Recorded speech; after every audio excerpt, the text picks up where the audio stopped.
Hello बच्चों, तो कैसे हो?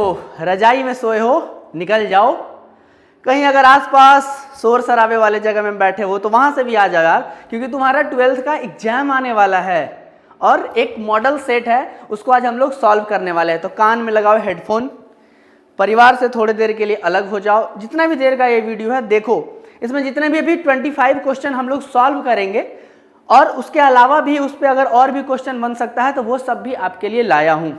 तो नाम वाम छोड़ो, पहले हम लोग अपना काम पे आते हैं, ठीक है? अलग हो गए, स्टार्ट करें। भाई रुक जाना, पूरा वीडियो देखना, क्योंकि मुझे पता है तुम रील्स वाले बच्चे हो। 15 सेकंड में तुम्हारा मन उब जाता है भाई, लेकिन पढ़ाई तो करना पड़ेगा ना। अब इस चश्मा को निकाल देता हूं और पहन लेता हूं। क्लियर है? अब चलो बात करते हैं। अब एक एक क्वेश्चन को हम लोग अच्छे तरीके से समझेंगे। तो ये जो पहला सवाल था सेक्शन ए में, देखो टोटल 25 क्वेश्चन है। ऑब्जेक्टिव है इसको अच्छे तरीके से सॉल्व करना हम लोग को। ध्यान से देखो, क्वेश्चन कह रहा है कि molarity of a pure water, pure water का मोलैरिटी, मोलरता कितना होता है? तो भाई मोलैरिटी का फॉर्मूला आपको देखना पड़ेगा, m बराबर W इंटू 1000 बटा में m इंटू भी। ये क्या है बाबू? आपका वेट है और ये उसका मोलर मास है। तो आपको पता है कि वाटर का जो डेंसिटी होता है 1 kg पर लीटर होता है, और kg को अगर हम ग्राम में बदलेंगे तो कितना हो जाएगा? अरे बोलो भाई, मेरे साथ बोलो, 1000 ग्राम। क्लियर तो है? इस लीटर को अगर मिलीलीटर में बदलेंगे तो 1000 मिलीलीटर। ठीक तो मैं बता रहा हूं ना। अब देखो ध्यान से, अब वेट हमारा निकल के आ गया 1000 ग्राम, वॉल्यूम निकल के आ गया हमारा 1000 ml, और हमारा पता है आपको कि मोलर मास H2O का कितना होता है? भाई ऑक्सीजन का 16 और 2 हाइड्रोजन है तो 2, तो टोटल कितना हो जाएगा? 18। अब जितना भी ये चीज रखे हो इस वाले फॉर्मूला पे रख के देख लो। तो वेट हम लोग निकाले थे 1000 गुना में 1000, मोलर मास हमारा 18, ये हमारा आ गया कितना? 1000। अब देखो इससे ये तो कट जाएगा, 1000 बटा में 18 आएगा। जब आप काटेंगे तो आपका आंसर आएगा 55.55, और ये हमारा बी ऑप्शन सही जवाब है। देखो मैं इसलिए लिख के लाया हूं क्योंकि भाई तुम, मुझे पता है तुम ऊब जाते हो तुरंत चीजों से, तो मुझे हर चीज लिख के लाना पड़ा। बस आप देखते जाओ कि किस तरीके से ये क्वेश्चन को हम लोग सॉल्व कर सकते हैं। अगला सवाल 2000 रुपए का क्वेश्चन कह रहा है, which of the following reaction follows Markovnikov rule. भाई अब मार्कोनिकोव रूल पढ़े होंगे, किसको कहते हैं हम लोग मार्कोनिकोव रूल? दो कंडीशन बहुत इंपॉर्टेंट है। एक तो अनसिमेट्रिकल रिएजेंट होना चाहिए। अनसिमेट्रिकल कहने का मतलब कि एक पे प्लस है तो एक पे माइनस होना चाहिए आपका, और साथ में वो ऐड कहां होगा?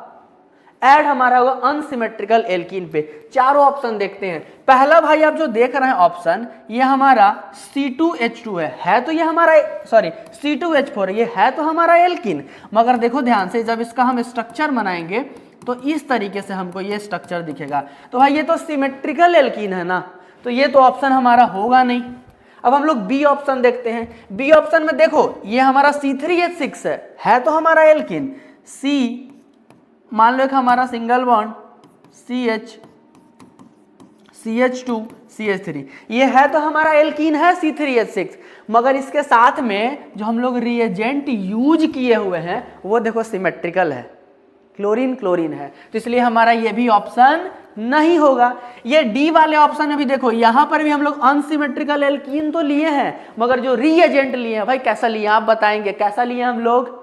सिमेट्रिकल लिए हैं, तो ये भी ऑप्शन होना चाहिए क्या?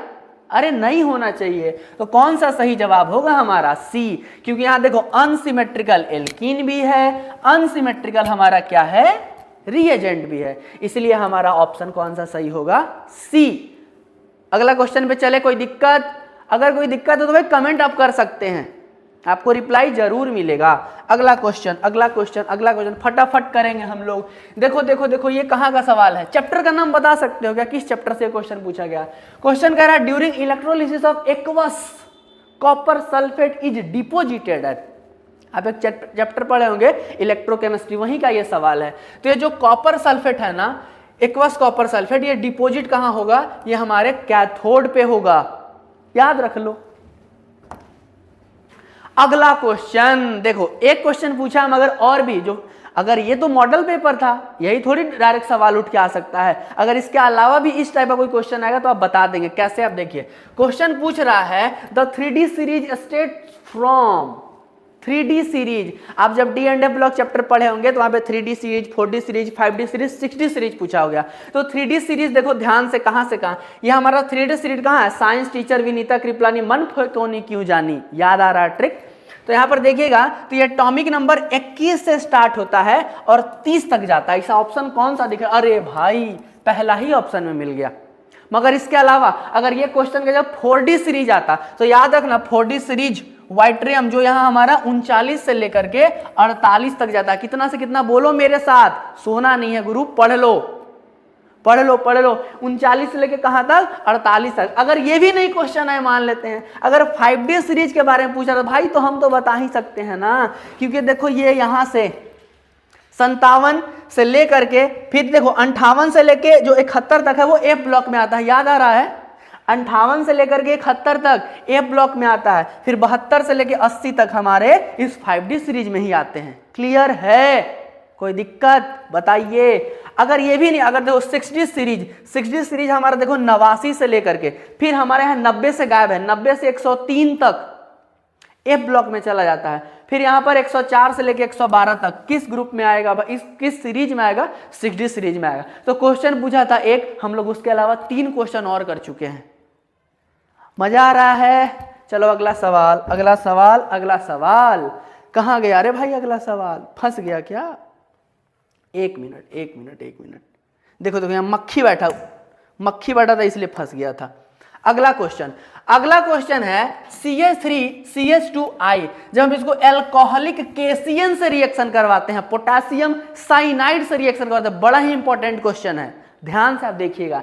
देखो ध्यान से, ये हमारा क्या है, इथाइल आयोडाइड है। अगर केसियन से रिएक्शन करेगा ना एल्कोहलिक, तो ये एक तरह का न्यूक्लियोफिलिक एडिशन रिएक्शन है, सॉरी एक तरह का ये न्यूक्लियोफिलिक सब्स्टिट्यूशन रिएक्शन है, SN2 रिएक्शन। तो ध्यान से देखना, यहाँ का K+CN-, तो न्यूक्लियोफाइल की तरह CN- काम करेगा। अब ये सब्स्टिट्यूट करेगा तो यहाँ से I निकलेगा और यहाँ K निकलेगा, तो पोटेशियम आयोडाइड तो बाहर निकल गया और ये वाला जो CN आप देख रहे हैं यहाँ पर आके सब्स्टिट्यूट हो जाता है।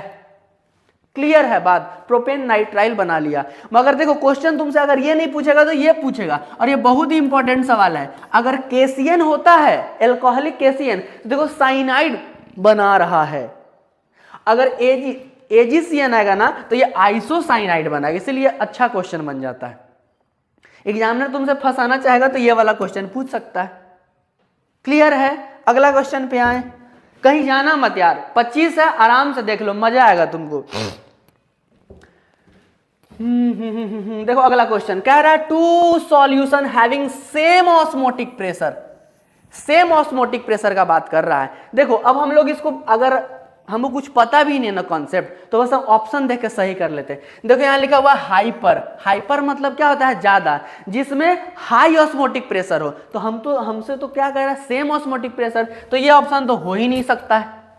एक देखो पूछ रहा है हाइपो, हाइपो मतलब होता है कम, लेस ऑस्मोटिक प्रेशर, हमसे तो सेम पूछ रहा है। एक हमारा नन वाला ऑप्शन था, तो ये तीनों ऑप्शन नहीं होगा तो कौन ऑप्शन होगा, आप खुद बताएंगे, आपको कसम है ये ऑप्शन हो जाएगा, क्योंकि आइसोटोनिक सॉल्यूशन इसी में क्या होता है, आपका सेम ऑस्मोटिक प्रेशर होता है।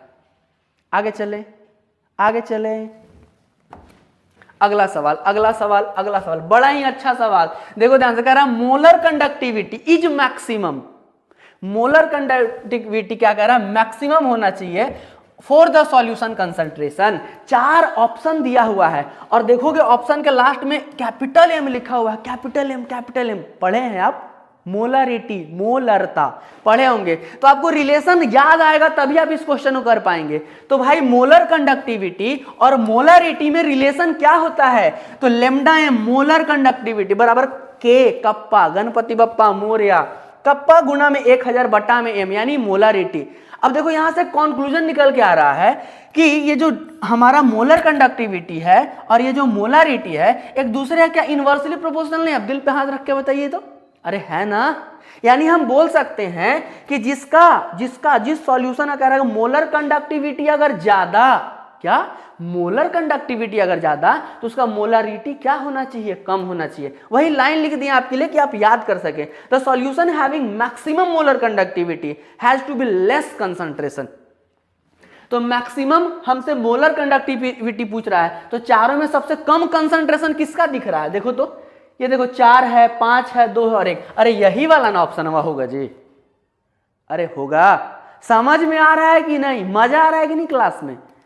अगला क्वेश्चन बड़ा ही मस्त क्वेश्चन। ये भी देखो D&F ब्लॉक का सवाल है। अरे मस्त, ये चैप्टर को जब पढ़ा तो एकदम अजब तरीके से आपको कॉपी में लिखा हुआ सारा चीज। कह रहा है which of the following ion will have coloured compound. याद करो किस वाले कंपाउंड में कलर आता था। तो भाई कलर के लिए आपको रीजन बताए थे कि अनपेयर्ड इलेक्ट्रॉन होना चाहिए और क्या होना चाहिए, partially field D orbital. D orbital में टोटल जो बताओ तो इलेक्ट्रॉन कितना भर सकते हैं, 10। अगर वो पार्शियली फिल्ड होगा तब वो क्या हो सकता है कि वो हमारा कलर कंपाउंड बनाएगा। तो देखो 4 ऑप्शन है, 4 ऑप्शन में चलो हम एक मैग्नीज देख रहे हैं जिसका एटॉमिक नंबर 25 होता है। अगर उसका इलेक्ट्रॉनिक कॉन्फ़िगरेशन लिखते तो 4s2 3d5 लिखते। बताइए आप लिखते कि नहीं, 4s2 3d5 लिखते। मगर देखो 2 इलेक्ट्रॉन निकालना है तो भाई 2 इलेक्ट्रॉन गुरु कहां से निकालते हैं, अरे कहां से निकालते हैं, बाहर वाले ऑर्बिट से निकालते हैं ना जी। तो देखो तो यहाँ 4s2 जो देख रहे हैं, यहाँ से 2 इलेक्ट्रॉन निकाल देंगे तो बचेगा 3d5। डी में टोटल तो हम लोग 10 भरते हैं, यहाँ 1 2 3 4 5, पांचों का देखो ब्याह नहीं हुआ बेचारा, ये कलर्ड है। आपको नहीं पता कि जो शादीशुदा आदमी नहीं है, जो मतलब जिसका शादीशुदा नहीं हुआ है, वो अपने आप को स्मार्ट बनाना चाहता है। इसी तरीके से हम लोग याद रखेंगे कि वो कलर दिखाएगा। तो देखो ध्यान से, ये अनपेयर्ड इसमें दिख रहा है, इसलिए कलर्ड कंपाउंड हमारा यही हो जाएगा Mn2+। बाकी ऑप्शन भी चेक कर लेते हैं क्योंकि हम यहाँ तो बस खाली टिक तो मारने नहीं आए हैं, बाकी क्वेश्चन भी समझेंगे। तो स्कैंडियम का एक एटॉमिक नंबर याद करो 21। यही ना ट्रिक बताए थे जी, साइंस टीचर विनीता कृपलानी, मन फेंकोनी क्यों जानी। तो स्कैंडियम से स्टार्ट था, तो स्कैंडियम का 21 तो होता है। देखो 3 गो इलेक्ट्रॉन निकाल देंगे, अच्छा 21 में से 3 गो इलेक्ट्रॉन निकालेंगे तो बताओ तो कहां पहुंचेगा, 18 आर्गन के पास पहुंच जाएगा। और देखो डी में एक भी इलेक्ट्रॉन ही नहीं बचेगा, तो भाई अनपेयर्ड इलेक्ट्रन होना चाहिए। तो यहां देखो एक भी इलेक्ट्रॉन ही नहीं है, तो ये कलर हमारा नहीं बनाएगा। जिंक जिसका लास्ट में 30 एटॉमिक नंबर होता है, 30 में देखो 4s2 से तो इलेक्ट्रॉन निकल जाएगा और डी में हमारा 10 फुल फील्ड है, तो भाई हाफ फील्ड या फिर पार्शियली फील्ड या फिर अनपेयर्ड होना चाहिए कलर के लिए, तो ये भी कलर हमारा नहीं होगा। टाइटेनियम जिसका एटॉमिक नंबर 22, टाइटेनियम का एटॉमिक नंबर 22, देखो टाइटेनियम 4+ है, तो 4s2 से 2 इलेक्ट्रॉन निकल जाएगा और 3d2 में भी जो जैसे ये हम लोग लिखेंगे ना 4s2 3d2, तो यहां से भी 2 इलेक्ट्रॉन खत्म, ये भी 2 इलेक्ट्रॉन भाग गया, तो ये लास्ट में क्या बच जाएगा 3d0, तो फिर से 3d0 है, तो ये भी कलर कंपाउंड नहीं बना पाएगा। एक क्वेश्चन था, बाकी आपको पूरा एक्सप्लेनेशन कर दिए। अगर सही में आपको वीडियो सही लग रहा होगा तो 12th के आप सारा बच्चा के पास ये वीडियो भेजेंगे। इसी तरीके से अभी देखो 8 ही क्वेश्चन हुआ, अभी और भी क्वेश्चन है भाई मेरे, पढ़ लो। देखो ये मछिया यार बड़ी डिस्टर्ब कर दिया हमको। अगला क्वेश्चन है which of the following is not a colligative property. भाई सॉल्यूशन चैप्टर में आपको हर एक टीचर पढ़ाए होंगे कि कॉलिगेटिव प्रॉपर्टी क्या क्या प्रॉपर्टी आपको पढ़ाए थे, याद करिए वो दिन जिस दिन आपको पढ़ाया गया था। एक पढ़े होंगे आप लोग इलेवेशन ऑफ बॉइलिंग पॉइंट, पढ़े थे, अरे सही सी बताइए पढ़े थे कि नहीं। एक पढ़े होंगे आप लोग डिप्रेशन इन फ्रीजिंग पॉइंट, ये भी पढ़े थे, ये भी एक तरह का कॉलिगेटिव प्रॉपर्टी होता है। एक और पढ़े थे आप लोग relative lowering of vapour pressure. भाई ऐसा कहीं आप नहीं पढ़े हुए हैं कि lowering of vapour pressure, sorry हम ज्यादा कुछ बोल दिए हमें, तो ध्यान से देखना। ये देखो ये बस लिखा हुआ है lowering of vapour pressure, lowering of vapour pressure नहीं होता है, relative lowering of vapour pressure होता है। तो क्या यही ना को गलत हमको दिख रहा है जी, बताओ सही बोल रहे हैं कि नहीं, यही ना गलत दिख रहा है। तो हमसे क्वेश्चन में तो यही पूछा था कि कौन कॉलिगेटिव प्रॉपर्टी नहीं है, तो भाई यही नहीं है। ठीक है, एक बार कॉलिगेटिव प्रॉपर्टी वाला टॉपिक जाके आपको अपने नोट से पढ़ना है, क्योंकि क्वेश्चन भाई बनता है यहाँ से, और ये बहुत अच्छा से पढ़ लेना, क्योंकि यहाँ से न्यूमेरिकल भी तुमसे पूछेगा 5 नंबर में, तो वहां भी तुमको फंसा लेगा। तो एक बार कॉलिगेटिव प्रॉपर्टी या पूरा टॉपिक पढ़िएगा, मजा आएगा। देखो मजा लेने का तरीका अलग अलग है, कोई नाच देख के मजा लेता है, कोई खाना खा के मजा लेता है, कोई लड़ाई देख के मजा लेता है। अभी कुछ दिन जब तक एग्जाम नहीं है ना बाबू, तुम पढ़ाई करके मजा लो, तुमको नहीं कुछ नहीं है भाई, पढ़ो, मजे के साथ पढ़ो। अगर आपको पता है ना जो चीज़ आप मजा के साथ करते हैं वो आप में एफिशिएंसी बढ़ जाता है करने का, तो कुछ दिन का बात है, पढ़ाई में मजा ले लो, बाकी मजा 12th के बाद लेना। हमको ही बुलाना, हम भी तुम्हारे साथ मजा लेंगे। अगला क्वेश्चन है galvanic cell is constructed with, देखो बहुत ही मजेदार सवाल और बहुत ही अच्छा सवाल है। कह रहा है कि गैल्वेनिक सेल है, यहाँ पर ई नॉट Zn 2+ है, Zn में जाकर के इतना बना है, और Fe2+ है, Fe में जाकर के इतना वैल्यू दिया हुआ है इलेक्ट्रॉन। कह रहा था EMF निकालना है, इलेक्ट्रोमोटिव फोर्स, जिसको हम लोग ई नॉट से बोलते हैं। तो सबसे पहले अगर कोई ऐसा क्वेश्चन देना, सबसे पहले कोई ऐसा अगर क्वेश्चन दे तो सबसे पहले हमको ये आइडेंटिफाई कर लेना पड़ेगा कि भाई इसमें एनोड कौन है और कैथोड कौन है, क्योंकि आपको पता है कि इसमें एनोड और कैथोड, दो इलेक्ट्रॉन में दो रॉड है, एक एनोड का एक कैथोड का। तो ये जो वैल्यू दिया हुआ है इससे हम कैसे बता पाएंगे, तो इसलिए आपको बाबू कॉन्सेप्ट लिख दे हुए हैं कि जो मोर निगेटिव स्टैंडर्ड रिडक्शन पोटेंशियल है, मोर निगेटिव, जिसपे ज्यादा निगेटिव चार्ज है, वो क्या होगा, वो उसका ऑक्सीडेशन होगा, और ऑक्सीडेशन कहां होगा, एनोड पर होगा। जो less negative standard reduction potential है उसका रिडक्शन होता है मेरे भाई मेरी बहनों, और वो कहां होगा, कैथोड पर होगा। कहां होगा, कैथोड पर होगा। तो देखो दोनों वैल्यू यहां देखिए, Zn2+ है, Zn इसका वैल्यू देखिएगा तो -0.76 वोल्ट दिया हुआ है। ई नॉट Fe2+ Fe में गया है तो -0.41 वोल्ट दिया हुआ है कि नहीं। तो इसमें बताओ तो निगेटिव वैल्यू ज्यादा कौन है भाई, निगेटिव हमको ये दिख रहा है, तो निगेटिव वाला का क्या होता है बाबू, उसको कहां रखते हैं, एनोड पर रखते हैं। देखो फॉर्मूला है छोटा सा, याद रखिएगा, जब तक एग्जाम है इसको याद रख लीजिए, हम यही कहेंगे भाई। फॉर्मूला है ई नॉट सेल बराबर E naught cathode minus E naught anode, याद रहेगा, मेरे साथ बोलो बोलो, ई नॉट सेल बराबर E naught cathode minus E naught anode. एक बार और बोलो मेरे साथ, ई नॉट सेल बराबर E naught cathode minus E naught anode. अरे बोल भाई, तुम नहीं बोल रहा है मेरे साथ यार, वीडियो में इंगेज हो जाओ तब तुमको देखो ये बहुत, इस सवाल से तुम और भी सवाल बना सकते हो। एक बार और बोलेंगे, ई नॉट सेल बराबर E naught cathode minus E naught anode, सवाल बन गया। देखो अब ई नॉट सेल बराबर, आपको पता है देखो कैथोड जो लेस निगेटिव होगा, तो लेस निगेटिव वाला तो ये वैल्यू है ना, तो इस वैल्यू को हम लोग पहले रख देंगे -0.41 वोल्ट। माइनस का साइन है तो माइनस का साइन दे दिए। अब भाई एनोड, एनोड कौन हो, जो जिसपे मोर निगेटिव, यानी यहां देखो -0.76 volt, minus under bracket minus, ये देखो वैल्यू रख दिए हैं। अब ये माइनस माइनस, मैथ पढ़ा है ना, माइनस माइनस प्लस हो जाएगा। ये वाला वैल्यू हमारा माइनस में था ही, अब ये प्लस में हो गया है, तो देखो प्लस वाला वैल्यू बड़ा है, माइनस वाला छोटा है। अब इसमें से इसको घटाएंगे तो ई नॉट सेल बराबर कितना आ जाएगा, प्लस 0.35 वोल्ट। और यही हमारा ऑप्शन है, कौन सा सही जवाब होगा, ऑप्शन नंबर सी। समझ में आया, एक बार देखना, समझ में आएगा तुमको अच्छे से, क्योंकि हर चीज को भाई बहुत अच्छे से एक्सप्लेन किए हुए हैं। अगला क्वेश्चन कह रहा था the general valence shell electronic configuration of D block, क्योंकि D and A block chapter था तो ये डी ब्लॉक का पूछ लिया। लेकिन भाई इसके अलावा तुमसे अगर एस ब्लॉक भी पूछता है ना, पी ब्लॉक भी पूछता है ना, डी ब्लॉक भी पूछता है, ए ब्लॉक कुछ भी पूछेगा तुम बता दोगे।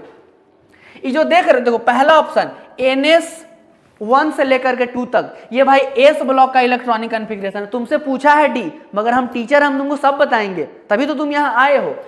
ये एस ब्लॉक का बाबू इलेक्ट्रॉनिक कॉन्फ़िगरेशन होगा। ध्यान से देखिए, ये NS2 ND 1 से लेके 6 तक, भाई डी में 1 से लेके 6 तक थोड़े होता है, 10 तक इलेक्ट्रॉन होता है, तो कोई का ऑप्शन नहीं है। देखो पी ब्लॉक, अगर पी ब्लॉक रहता ना तो NS2 NP, पी में जो होता है 1 से लेकर 6 तक इलेक्ट्रॉन भरा जाता है। तो ये है आपका पी ब्लॉक का इलेक्ट्रॉनिक कॉन्फ़िगरेशन, ये है आपका एस ब्लॉक का इलेक्ट्रॉनिक कॉन्फ़िगरेशन।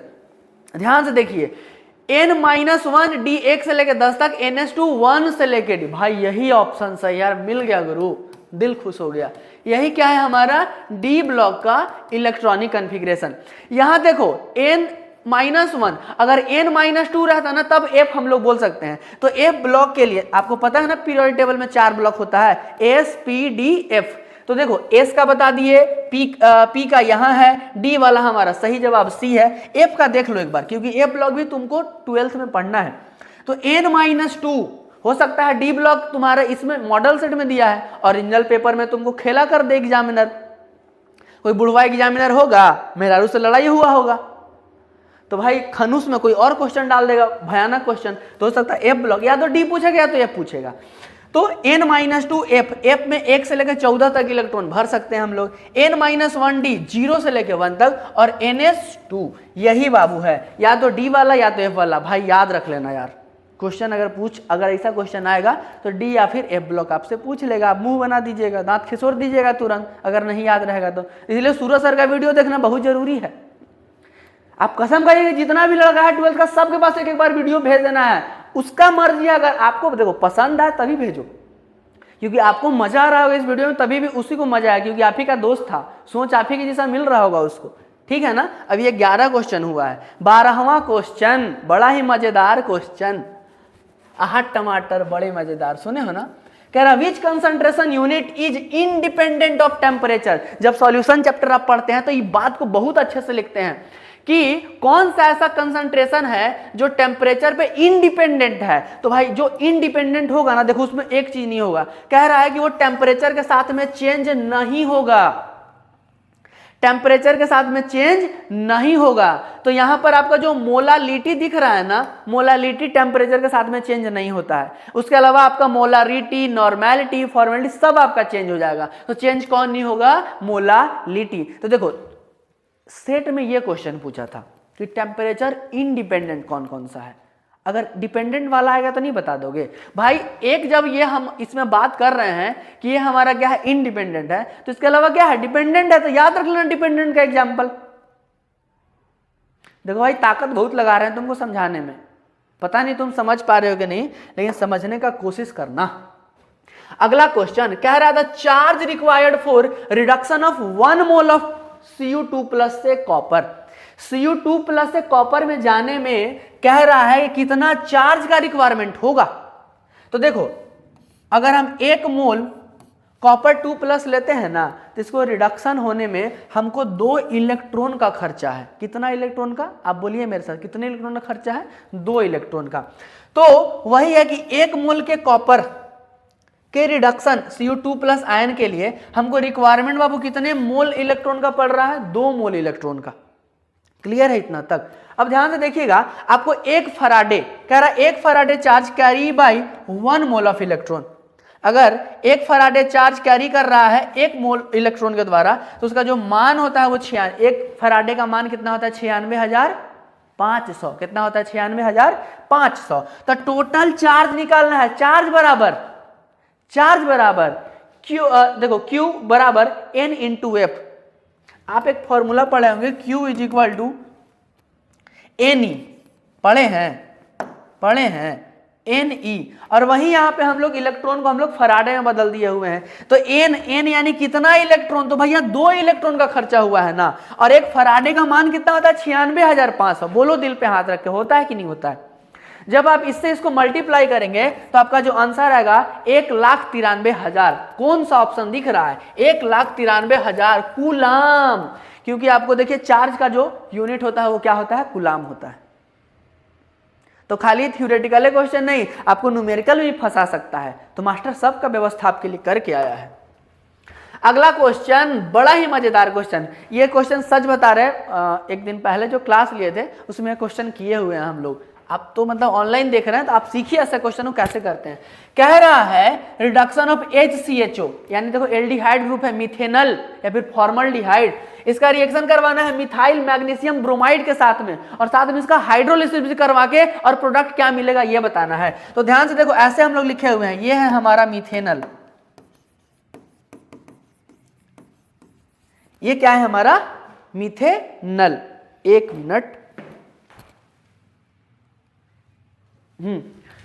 ये देखिए हमारा है मिथेनल, ये है हमारा मिथाइल मैग्नीशियम ब्रोमाइड। ठीक है, इतना समझ जाना है, कॉन्सेप्ट को समझते हैं। ध्यान से देखो, कार्बन और ऑक्सीजन में इलेक्ट्रोनिगेटिविटी किसका ज्यादा? ऑक्सीजन का। तो ये बॉन्ड कैसे टूटेगा? इस साइड से बॉन्ड टूटेगा तो इस पे पार्शियल निगेटिव चार्ज, इस पे पार्शियल पॉजिटिव चार्ज। यहां देखो CH3 और MgBr में बॉन्ड टूटेगा तो इसका यहां जो इस बार है CH3 पे पार्शियल निगेटिव चार्ज और इस पे पॉजिटिव चार्ज। तो ध्यान से देखना, अब यहां से जो ये बॉन्ड का शिफ्टिंग हो रहा है, क्योंकि जब यहां से बॉन्ड ऐसे तोड़े हैं तो एक जगह खाली बच गया इस कार्बन के पास में, तो इसी के साथ में आके जुड़ जाता है और ये ड्राई ईथर की उपस्थिति में। तो देखो यहां हाइड्रोजन, यहां हाइड्रोजन, यहां कार्बन, हाइड्रोजन हाइड्रोजन कार्बन। अब देखो जब यहां से एक बॉन्ड खाली बच गया है तो ये CH3 यहां आके जुड़ गया है और इस O पे देखो माइनस चार्ज है, तो ये प्लस वाला इसके साथ में आकर जुड़ जाएगा, तो OMgBr आ गया। ठीक है। अब इसका करवाना हाइड्रोलिसिस, हाइड्रोलिसिस के लिए हम लोग H+ या फिर H2O का यूज करते हैं। ध्यान से देखना, तो यहां पर होगा क्या कि जब इस तरीके से हम लोग बनाए हैं तो O पे माइनस आएगा और इसमें हमारा प्लस आ जाएगा। तो जब ये टूटेगा तो H+ और OH- के फॉर्म में टूटेगा, तो यहाँ का H+ इस O- के साथ में आकर जुड़ जाएगा तो OH बना लेगा, और यहाँ पर जो OH जो आपको दिख रहा है इस MgBr के साथ में आकर जुड़ जाएगा, तो MgOH-Br बाहर निकल गया। मेन प्रोडक्ट हमारा ये बन रहा है। देखो तो इसका नाम कैसे लिखेंगे, CH3CH2OH इथाइल अल्कोहल। देखो तो CH3CH2OH, कौन सा सही जवाब? C। समझ रहे हैं? ऐसा क्वेश्चन इसके जगह पे आपको देखो, यहां इस बार क्या किया है कि एल्डिहाइड लिया है, आपको कीटोन दे करके भी क्वेश्चन पूछ सकता है। एसीटोन यहां रख देगा और इसके साथ में रिएक्शन करवाएगा, तो बिल्कुल एक एक स्टेप आपको बताया कैसे क्वेश्चन सॉल्व किए हैं, तो आप कर सकते हैं यार, भरोसा तो है हमको कि आप कर लीजिएगा। अगला क्वेश्चन, अरे भाई बड़ा ही बहुत इजी सवाल है, इसमें कुछ करना ही नहीं होता है। ऐसा अगर कहीं आपको सवाल दिखे ना, जैसे देखो ये क्या है, फिनॉल है, इसको बोलते हैं ना यार अरे अरे अरे देखो क्वेश्चन ने गलत छाप दिया है। इस क्वेश्चन को हम लोग पहले सही करते हैं यार, इस क्वेश्चन को हमको पहले सही करना पड़ेगा। देखो बेंजीन पर OH लगाना था, ये एग्जामिनर का मिस्टेक है। ध्यान से देखो, ये क्वेश्चन कुछ ऐसा होगा, ये आपका देखिए ये एक डबल बॉन्ड यहां लगा दिया, उसके बगल में भी डबल बॉन्ड लगा, तो क्वेश्चन गलत है। ऐसा क्वेश्चन, बेंजीन के ऊपर में ये OH ग्रुप ऐसे लगा हुआ है, अगर ये रिएक्शन करेगा ना Zn डस्ट जिंक डस्ट के साथ में, जिंक डस्ट के साथ में, और इसको हीट कर रहा है तो कुछ नहीं होता है। ऐसे में हम लोग क्या करते हैं, ध्यान से देखोगे तो यहाँ का निकल जाता है O और यहाँ का निकल जाता है Zn, जिंक ऑक्साइड बन के ये बाहर निकल जाएगा। क्या बन के, मेरे साथ बोलिएगा, जिंक ऑक्साइड बन के बाहर निकल जाता है। और इस ये देखो ये आपका एरोमेटिक रिंग था, इसके ऊपर में H लिखो या मत लिखो, इसका नाम क्या है? बेंजीन, बहन जी। बहन जी कहाँ गया? ऑप्शन नंबर A इज सही जवाब। ठीक है, मजा तो आ रहा है ना? अगला क्वेश्चन, अगला क्वेश्चन, अगला क्वेश्चन, केमिकल काइनेटिक्स याद करो, कॉन्सेप्ट सारा याद है कि नहीं आपको? तो भाई कह रहा रेट दिया हुआ है K बराबर इतना SO2Cl2। देखो पावर में कुछ नहीं है, रेट अगर ऑर्डर निकालना होता है ना, देखो कॉन्सेप्ट लिख दिए हैं कि अगर हमको किसी भी का ऑर्डर निकालना है तो कह रहा है power to which concentration of a reactant is raised in the experimentally determined rate law. तो जो रेट लॉ निकाला हुआ है एक्सपेरिमेंटली डेटा से, तो वहां पर जो पावर होता है वही उसका ऑर्डर हो जाता है। तो यहां देखो पावर में कुछ नहीं है, सॉरी 0 लिख दिए, पावर में कुछ नहीं है तो 1 मान के चलेंगे, तो 1 क्या हो गया? फर्स्ट ऑर्डर रिएक्शन का ये रेट लिखा हुआ है। अगर यहां 2 लिखा होता तो सेकेंड ऑर्डर हो जाता। क्लियर है बात? अगला अगला अगला, Which of the following element exhibit maximum oxidation state? फिर से आपके सामने हाजिर है D&A ब्लॉक चैप्टर का एक और ताजा तरीन सवाल। कह रहा है कि मैक्सिमम ऑक्सीडेशन स्टेट ये चारों में किसका होगा? ये तो चारों को पूछा है, हम तुमको पूरा टेबले उठा करके NCERT का रख दिए हैं।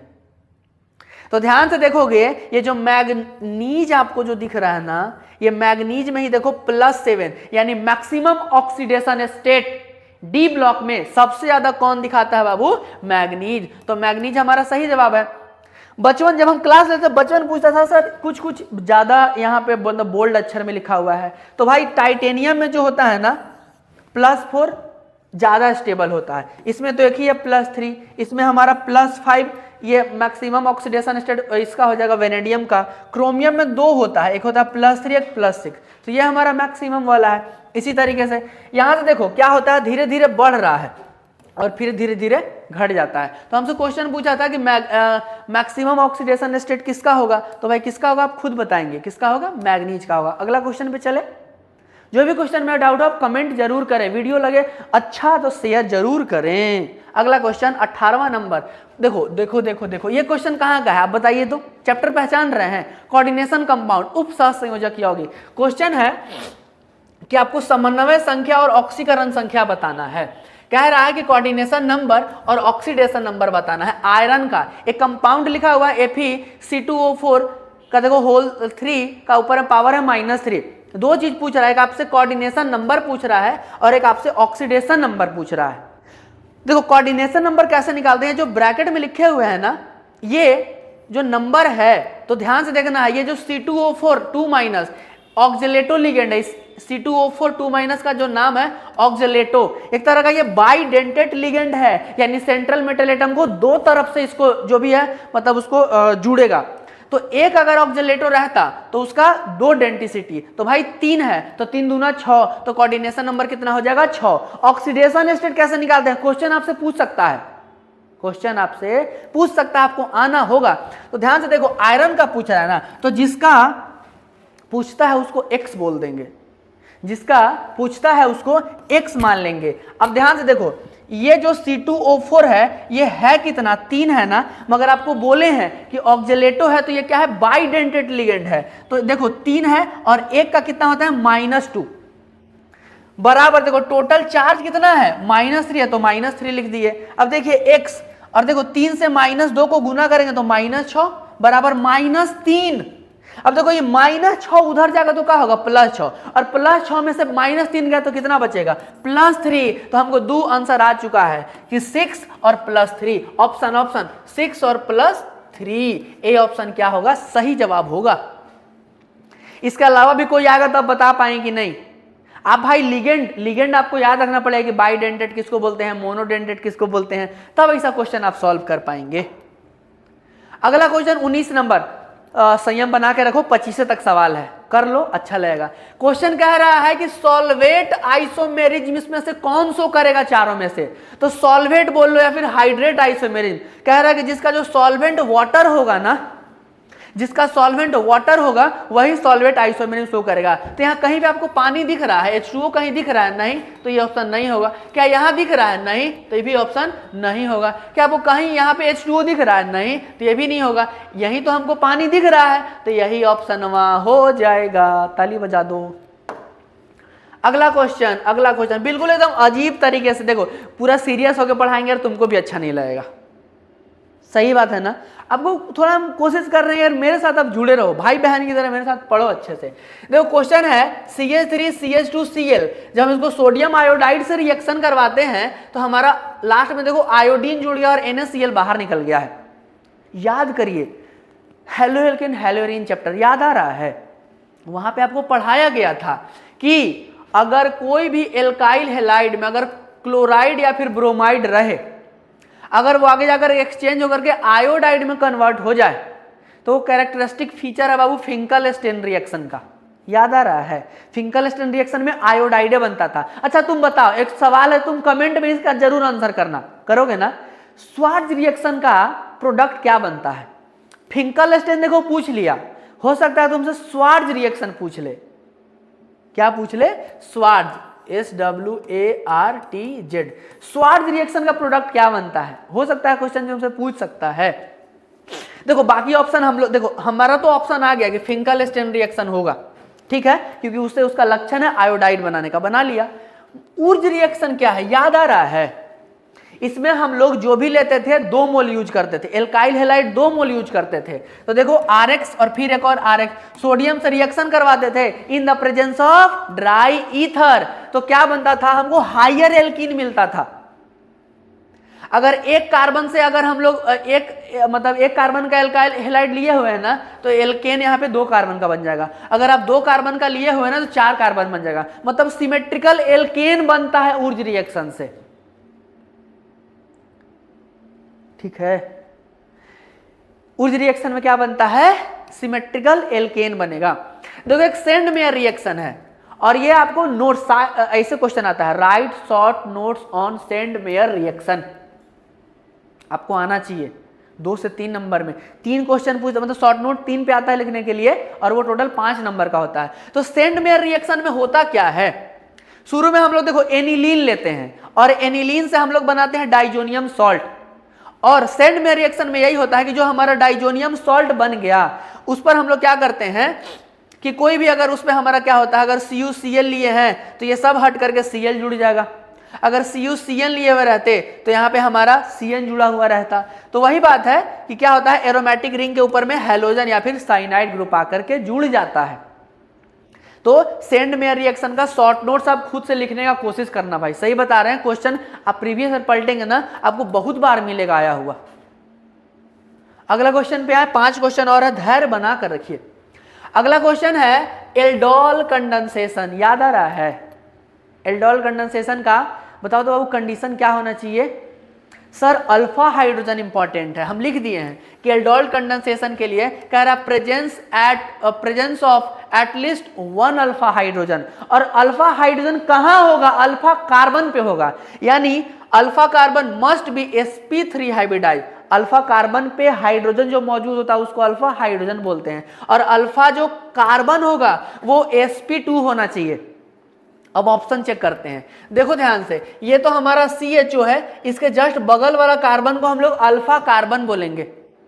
अल्फा कार्बन जो होना चाहिए sp3 होना चाहिए, मगर एक डबल बॉन्ड आ गया है तो ये तो sp2 हो जाएगा, तो ये ऑप्शन हमारा नहीं होगा। यहां देखो ध्यान से, यहां देखिए, ये वाला भी देखिएगा तो यहाँ इसके बगल में अल्फा कार्बन तो है, अल्फा कार्बन तो है, मगर यहाँ देखो यहाँ भी डबल बॉन्ड आ गया है, इसका नाम प्रोपाइड, हाँ डबल बॉन्ड दिया ना, हाँ डबल बॉन्ड देखो यहाँ भी आ गया है, इसको नाम छोड़ो, डबल बॉन्ड आ गया है, तो ये भी ऑप्शन, ये दोनों ऑप्शन सेम आ गया है क्या? देखो ये दोनों ऑप्शन सेम दे दिया है क्वेश्चन में, ठीक है, तो दोनों बाबू आपका एक्रोलीन है, तो ये दोनों ऑप्शन नहीं होगा, क्योंकि दोनों में क्या आ गया हमारा? डबल बॉन्ड आ गया। ध्यान से देखो, CHO, इसके बगल वाला कार्बन अल्फा कार्बन तो होता, मगर ध्यान से देखिएगा तो क्या होता है, यहाँ पे डबल बॉन्ड कैरेक्टर आता है, यहाँ पे हमको sp3 carbon, sp3 hybridise carbon मिलेगा ही नहीं। आप इस वाले स्ट्रक्चर को देखिए, दूसरा कलर ले लेते हैं, ध्यान से देखिए,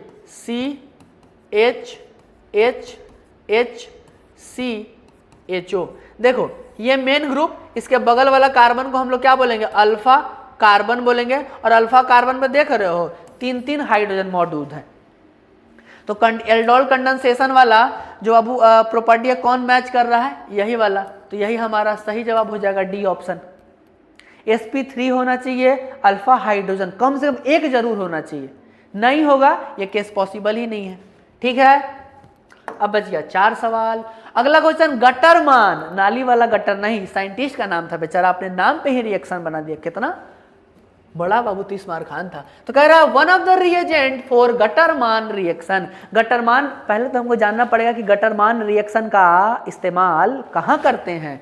तो भाई हम लोग जब एराइल हेलाइड बनाएंगे, एराइल हेलाइड मतलब बेंजीन के ऊपर में X, इसी को हम लोग एराइल हेलाइड बोलते हैं। एराइल हेलाइड बनाते हैं कहां से? बेंजीन डाइजोनियम सॉल्ट से। अगर बेंजीन डाइजोनियम सॉल्ट से अगर हमको एराइल हेलाइड बनाना है तो हम लोग गटरमान रिएक्शन का इस्तेमाल करते हैं। और इसके लिए रिएजेंट क्या होना चाहिए? देखो कॉपर के साथ में या तो HCl या तो HBr होगा, तब गटरमान रिएक्शन कहलाएगा। देखो यहां पर CuBr HBr है, तो नहीं, कॉपर सिंगल होना चाहिए गुरु।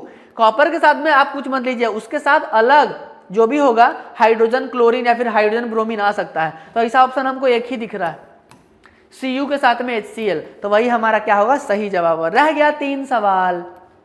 अगला क्वेश्चन, एनिलीन। एनिलीन देखो, एनिलीन का यही स्ट्रक्चर है बाबू। बेंजीन ग्रुप के ऊपर में NH2 आता है तो क्या बोलते हैं? एनिलीन। बेंजीन ग्रुप के ऊपर में OH आता है तो क्या बोलते हैं? फिनॉल। बेंजीन ग्रुप के ऊपर में CH3 आता है तो क्या बोलते हैं? टॉल्यूइन।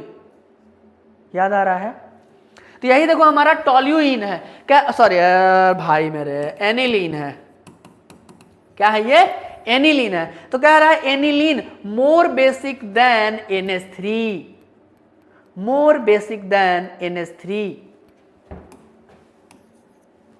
ये मोर बेसिक होता है कि लेस बेसिक होता है? तो एनिलीन से देखो ये अमोनिया से क्या होगा? लेस बेसिक होगा, लेस बेसिक देन अमोनिया। ये वाला ऑप्शन हमारा सही हो जाएगा। देखो रीजन क्या है, यहां आप देख रहे हैं 2 इलेक्ट्रॉन है, ये एरोमेटिक रिंग के साथ में ये डीलोकलाइजेशन होता है, इसी की वजह से क्या हो जाता है? लेस बेसिक हो जाता है। किससे? अमोनिया से। ठीक है, अब रह गया हमारा 2 सवाल। अगला क्वेश्चन है 1 डिग्री एसिड अमाइड। देखो RCONH2, इसी को हम लोग CONH2 को अमाइड बोलते हैं, और ये 1 डिग्री एसिड अमाइड है। कह रहा कन्वर्टेड इनटू अमाइन और RNH2, तो ऐसी पढ़ाए थे आपको, CONH2 हटाओ और NH2 लगाओ, डायरेक्ट मेथड था। तो इसके लिए देखो तो एक आपको पढ़ा था हॉफमैन ब्रोमामाइड रिएक्शन या फिर हॉफमैन ब्रोमामाइड डिग्रेडेशन। उसमें हम लोग हेलोजन लेते थे, या तो क्लोरीन ले लो या तो ब्रोमीन ले लो, तो जो भी लेंगे X2 या तो Cl2 या तो Br2, साथ में बेस लेंगे और वाटर लेंगे, और साथ में जब हीट करेंगे ना तो ये बीच में इसको बोलते थे पेज फाड़ रिएक्शन। यहां से क्या करते थे, हटा देते थे, पेज फाड़ रिएक्शन। तो क्या होगा, ये CO यहां से गायब हो जाएगा और ये अमाइन में कन्वर्ट हो जाएगा। इसको क्या बोलेंगे, पेज फाड़ रिएक्शन, पेज फाड़ रिएक्शन। तो हॉफमैन ब्रोमामाइड रिएक्शन ही ऐसा करता है कि 1 डिग्री अमाइड को क्या अमाइन में चेंज कर देगा। देखो ये कहीं नाम दिया हुआ नहीं है, पार्किन रिएक्शन में कोई मतलब आउट ऑफ सिलेबस है, मत पढ़ो।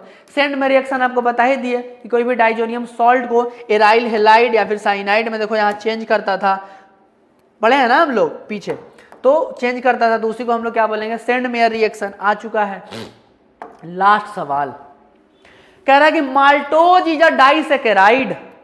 माल्टोज है डाइसैकेराइड मगर किसका, तो जो माल्टोज है ना बाबू, दो चीज से मिलके बनता है, दो मोनोसैकेराइड मिल करके बनाता है हमारा क्या, डाइसैकेराइड। तो ध्यान से देखिए, ग्लूकोज अगर हम 2 मोल ग्लूकोज लेंगे ना तब हमारा क्या होगा, माल्टोज बनेगा।